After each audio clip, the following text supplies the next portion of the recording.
अस्सलाम वालेकुम व्यूअर्स, मैं हूं फातिमा फैसल और आप देख रहे हैं फातिमास व्लॉग्स। आज की इस वीडियो में मैं आपके साथ शेयर करूंगी ईद स्पेशल रेसिपी शीर खोरमा, जिसे बनाना बहुत ही आसान है और जो बहुत ही जल्दी तैयार हो जाता है। तो आइए चलते हैं, बनाते हैं शीर खोरमा।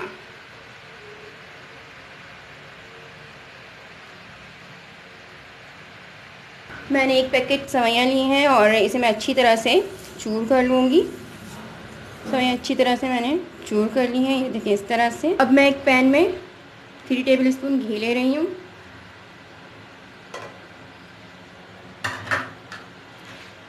और इन सेवइयों को मैं इसमें भून लूँगी।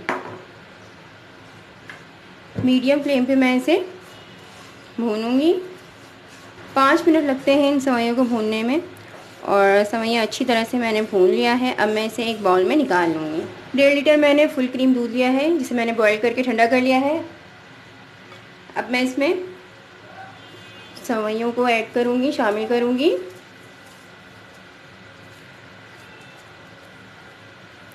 और फ्लेम को ऑन कर दूँगी। मीडियम फ्लेम पे मैंने इसे पकाना है। साथ ही मैं इसमें 1.5 कप चीनी ऐड कर रही हूँ।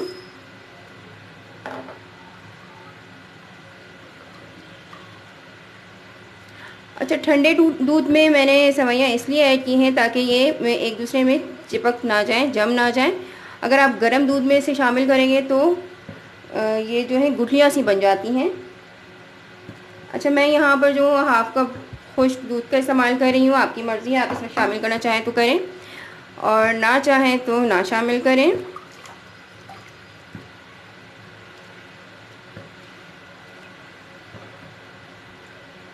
हाफ कप मैंने खजूर कट करके लिया है और हाफ टी स्पून मैं इलायची पाउडर शामिल कर रही हूँ। मैं इसे उस वक्त तक पकाऊंगी जब तक ये थिक सा ना हो जाए और सेवइयाँ अच्छी तरह से पक ना जाएं। बहुत ही कम बजट में रेडी होने वाली ईद की स्पेशल रेसिपी है ये और बहुत ही मज़ेदार सी ये तैयार होती है। शीर खोरमा हमारा तकरीबन गाढ़ा सा हो गया है। अब मैं फ्लेम को बंद कर दूंगी क्योंकि ये ठंडा होने पर मज़ीद थिक हो जाएगा। मज़ेदार टेस्टी शीर खोरमा बिल्कुल रेडी है। आप मेरी इस रेसिपी को ज़रूर ट्राई कीजिएगा और कमेंट में मुझे ज़रूर बताइएगा कि आपको मेरी ये रेसिपी कैसी लगी। मुझे आपके कमेंट का इंतज़ार रहेगा। और अगर आपको मेरी ये रेसिपी पसंद आए तो आप मेरे चैनल को सब्सक्राइब करें, मेरी वीडियो को लाइक करें और बेल आइकन पे क्लिक कर दें ताकि आपको मेरी तमाम वीडियोस बआसानी मिल सके। इसके साथ ही मैं लूँगी इजाज़त, आपसे फिर मिलूँगी किसी और वीडियो में किसी और रेसिपी के साथ। जब तक के लिए अल्लाह हाफ़िज़।